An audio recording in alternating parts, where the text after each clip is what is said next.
सतपुत्री नाम तो उसका माँ बाप ने यकीनन कुछ और रखा था, शायद सुगरा या फतेह बीबी या फिर गुलाम फातिमा, लेकिन उम्र गुजरी उसे उसके असल नाम से किसी ने ना बुलाया था। सारे गांव के लिए वो सतपुत्री थी। आपा सतपुत्री, भाभी सतपुत्री, अम्मा सतपुत्री। 15 साल की उम्र में जब उसका ब्याह एहसानुल्लाह से हुआ था तो उसकी दादी सास ने बड़ा वावेला किया था।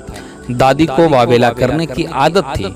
तंदूर वक्त पे ना जलाने पे शोर, बहू के मैके चले जाने पर झगड़ा, भैंस बोल जाने पर ताने, लेकिन सबसे ज्यादा वावेला वो उस वक्त करती जब किसी बेचारे कमबख्त के यहाँ दूसरी तीसरी लड़की पैदा हो जाती। किसी में उसको याद दिलाने की हिम्मत ना थी कि उसके अपनी 11 बेटियां थी। दादी के नजदीक उसका ये जुर्म काबिले माफी था। 11 पैदा की थी तो क्या हुआ, हिम्मत तो न हारी थी जब तक जायदाद का वारिस न पैदा कर लिया था। खम ठोक कर खड़ी रही थी जचगी के मैदान में। उस जायदाद के वारिस की शादी का वक्त आया था तो चुनकर वो लड़की लाई थी जिसके घर की औरतें बेटे पैदा करने में मशहूर थी।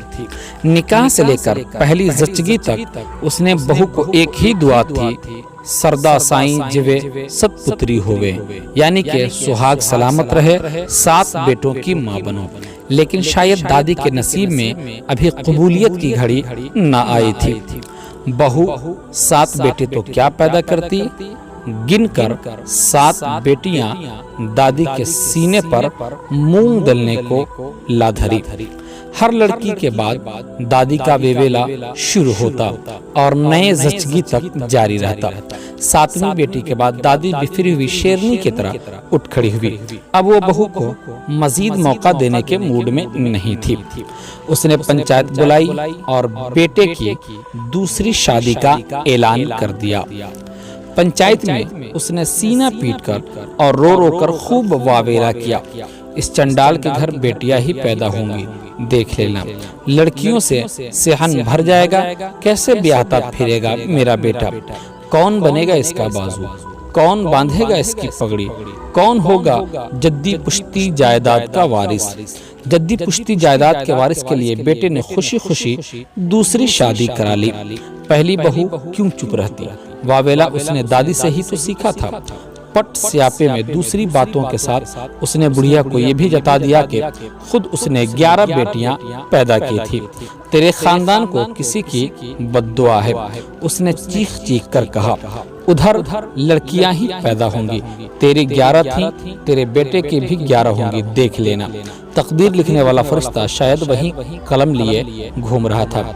इधर बहू के मुंह से बात निकली, उधर लिखी गई। होठों निकली, आसमानों चढ़ी। पहले ही माँ नई बहू का पैर भारी हुआ और 9वें महीने उसने लड़की उस आंगन में ला धरी जहाँ पहले ही टोकरा भरा लड़कियां धरी थी। दादी अटवाटी खटवाटी लिए कोने में जा पड़ी। पूरे 3 दिन उसने जच्चा और बच्चा का मुहना देखा। आखिर 3 दिन बाद कहीं से तावीज लाई और नई बहू के बाजू पर बांध दिया। इस बात का इशारा था कि अब की दफा जो हुआ सो हुआ, अब वक्त जाया करने की जरूरत नहीं है। उठ बांध कमर और लड़का जमने की तैयारी कर। अगले 4 सालों में बहू ने 3 और लड़कियां पैदा कर दी और फिर नाकारा होकर बैठ गई।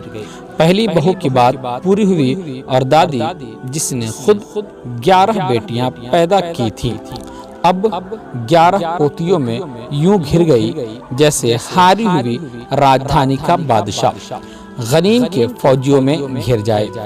अभी 11वीं लड़की का सदमा ताजा था कि मालूम हुआ कि बड़ी बहू के सूखी शाख पर फिर से बारावर होने को है, यानी वो जन्म जली 12 का स्कोर पूरा करने को तैयार है। दादी अपना मशहूर जमाना वावेला लेकर बहू के सर पर जा सवार हुई। बहू ने भी अब के बार चौमुखी लड़ाई लड़ी। दादी ने उसे काली जबान और बेफेज कोक के ताने दिए और बहू ने जवाब में 11-11 कहकर खूब ठट्ठा उड़ाया। इस जंग का नतीजा था कि बहू को 9 महीने ना तो कोई तावीज बांधे गए, ना कोई खासुल खास ग़िज़ाएं खिलाई गई और न मौलवी बुलवाकर सूरह यूसुफ के ख़त्म कराए गए। नतीजा इस सारी बेइतनाई का ये निकला कि एहसानुल्लाह पैदा हो गया। जिस वक्त दाई जच्चा खाने से भागती हुई बाहर निकली और खुशी से कांपती हुई आवाज में ये जान बख्श मुजदा सुनाया, बेटा हुआ है। तो दादी बच्चे के बाप को भी यकीन न आया। बहुत देर दोनों मुंह खोले हक्का बक्का खड़े रहे। फिर दादी दौड़कर अंदर घुसी और अपनी आंखों से पोता मुलाहजा किया, जिस बहू से जीना मरना खत्म कर चुकी थी, अब उसी का मुंह चूमने लगी और वारिस सदके जाने लगी। कहते हैं गांव में उससे बड़ा जश्न कभी किसी ने ना देखा था। 7 गांव इधर और 7 गांव उधर मिठाइयाँ बांटी गई। 40 दिन तक लंगर बंद ना हुआ और बड़ी आजिजी और एहसान मंदी से बच्चे का नाम एहसानुल्लाह रखा गया। 11 बहनों का लाडला, दादी की आंख का तारा, माँ का दुलारा एहसानुल्लाह बचपने के बाद को कम ही उन औरतों को नसीब हुआ। उसके बाप ने शुरू से उसे अपने साथ रखा। जानता था कि इन औरतों के हत्थे चढ़ा रहा तो मर्द बनने से ज्यादा वो रह जाएगा।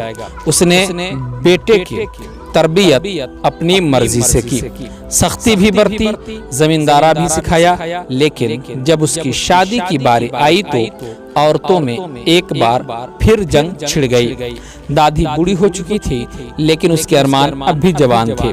वो बड़े हक और मान से हर आए गए से कहती, 7 गांव फिरूंगी, चुन के दुल्हन लाऊंगी अपने एहसानुल्लाह के लिए, सरदारों की बेटी। लेकिन अब एहसानुल्लाह की माँ का पल्ला भारी था। क्यों ना होता, जायदाद के इकलौते वारिस की माँ थी वो। उसने खम ठोक कर ऐलान किया कि अपने बेटे की शादी वो खुद करेगी। इस मामले में वो क्या सास तो क्या शौहर किसी की मानने को तैयार ना थी।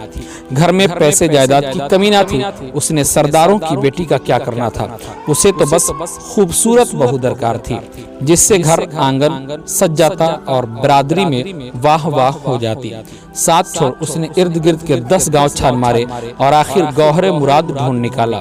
लड़की कम हैसियत घराने की थी, लेकिन इस कदर खूबसूरत के अंधेरे में बैठे तो रोशनी हो जाए। एहसानुल्लाह की माँ ने देखते ही रिश्ता डाल दिया। दादी ने बड़ा वावेला किया। उसे एतराज लड़की के गरीब होने पर नहीं था, बल्कि इस बात पर था कि लड़की की बहनें ही बहनें थी, भाई एक भी नहीं था। अपना घर तो पहले ही लड़कियों से भरा पड़ा था। लड़कियां पैदा करने वाली एक और आ गई तो क्या होगा। मगर अब दादी के वावेला में दम खम ना रहा था, इसलिए किसी ने उसकी परवाह न की और एहसानुल्लाह की माँ अपनी मर्जी करने में कामयाब हो गई। दुल्हन को हवेली के आंगन में लाकर बिठाया गया तो एहसानुल्लाह के माँ ने उसके सर पर से पूरे 101 रुपये वारे और उसे ऐनो मन वही दुआ दी जो कभी दादी ने उसे उसके ब्याह पर दी थी। सरदा साईं जवे शाला से पुत्र होवे। शादी के अगले ही महीने खुशखबरी के आसार जाहिर हुए। दादी तो हस्बे मामूल अपनी मिन्नतों मुरादों में लगी ही लगी। एहसानुल्लाह की माँ ने भी मुसल्ला पकड़ लिया। वो उठते बैठते बहू को अपने दुखों की दास्तान सुनाती, कैसे उसे बेटियां पैदा करने के ताने दिए जाते थे, कैसे उसके सर पर सौकन लाकर बिठाई गई और कैसे बेटे की माँ होने के बावजूद उसके बाप ने कभी कलेजा ठंडा ना होने दिया। अब उसकी दुआ थी कि जैसे अल्लाह ने उसकी बेचारगी पर रहम करते हुए उसे एहसानुल्लाह दिया था, वैसे अब उसके अरमान पूरे करते हुए एहसानुल्लाह को 7 बेटे दे, ताकि माँ के कलेजे में ठंड पड़े और वो बुढ़िया को जता सके कि जिस कोख को वो बेफैज कहती थी, जायदाद के वारिसों की लड़ी उससे चली है। कुदरत के काम भी निराले हैं। पहला बेटा हुआ और उसके बाद लाइन लग गई। कहाँ आंगन लड़कियों से भरा रहता था और कहाँ बेटों पर बेटे आने लगे। एहसान की माँ की मुराद बराई। हर बेटे की दफा वो सास से कहती, देखा अब बोल, मैं लाई हूँ ये बहू, तेरे तो खानदान को बद्दुआ थी। ये तो मेरे करम के मेरे एहसानुल्लाह से कितने बेटे हुए, देखना सतपुत्री होगी मेरी बहू।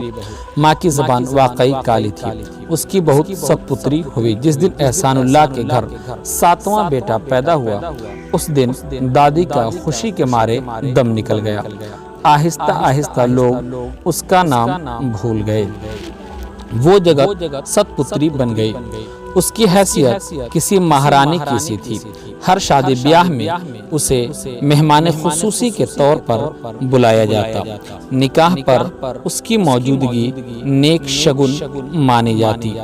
तेल मेहंदी पर दुल्हन के हाथ पर सबसे पहले वही मेहंदी रखती। ससुराल आने के बाद दुल्हन के सर पर खास तौर पर उससे हाथ फिरवाया जाता। वो वही दुआ देती जो उसने हमेशा सुनी थी, सरदा साईं जीवे सत पुत्री होवे। बुढ़ापे में जब उसने ब्याह शादियों पर जाना बहुत कम कर दिया था तो नई दुल्हनों को खास तौर पर दुआ के लिए उसके पास लाया जाता। हर औरत सतपुत्री की खुशबख्ती का कोई एक आध छींटा खुद पर पड़ने की मुंतजिर रहती थी। एहसानुल्लाह ने बेटों को बिल्कुल वैसे पाला जैसे उसे उसके बाप ने पाला था। फर्क सिर्फ ये था कि सख्ती की तो जमींदारा सिखाने के लिए नहीं, पढ़ाने लिखाने के लिए। गांव का स्कूल 8वीं तक था। बड़े दोनों बेटों को उसने शहर के स्कूल डाला तो तांगे पर आते जाते लड़कों का पूरा दिन सड़क पर गुजरने लगा। तब एहसानुल्लाह ने मोटर गाड़ी खरीद ली। गांव तो गांव, तब तो शहर में गाड़ियां खाल खाल नजर आती थी। गांव वालों ने दांतों में उंगलियां दाब ली। हाँ भाई, 7 बेटों का बाप है, फख्र से सीना तान कर गाड़ी क्यों न चलाए। बड़ा बेटा फौज में चला गया। खानदान के सर पर एक और तुर्रा नस्ब हो गया। गांव भर की औरतें अपने बच्चों को सतपुत्री के पास दुआ के लिए लाने लगी।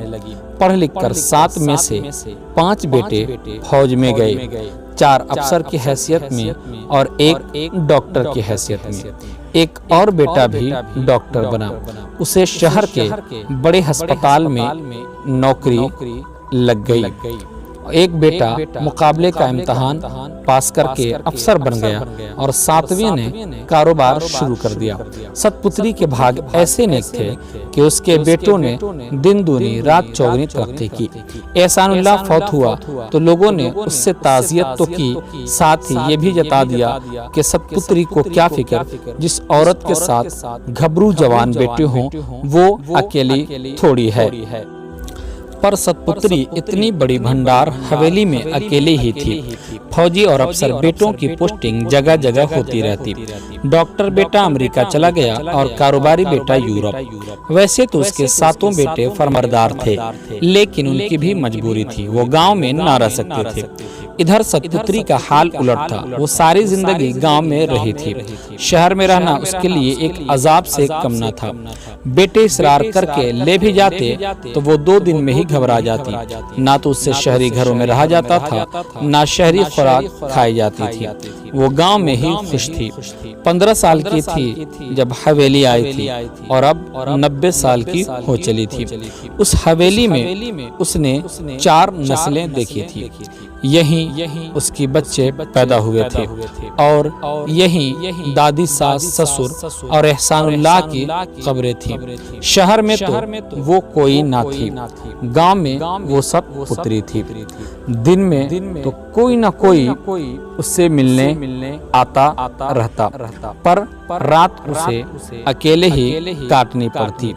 बाहर के लिए चौकीदार था और अंदर एक मुलाजमा सोती थी। एक दिन तकदीर ने नकब लगाई और मुलाजमा बीमार होकर अपने घर चली गई। उसी रात चौकीदार पढ़कर सो रहा और हवेली में चोर घुस आए। क्या बुढ़ापा और क्या उसकी नींद। हल्के से खटके पर सतपुत्री की आंख खुल गई।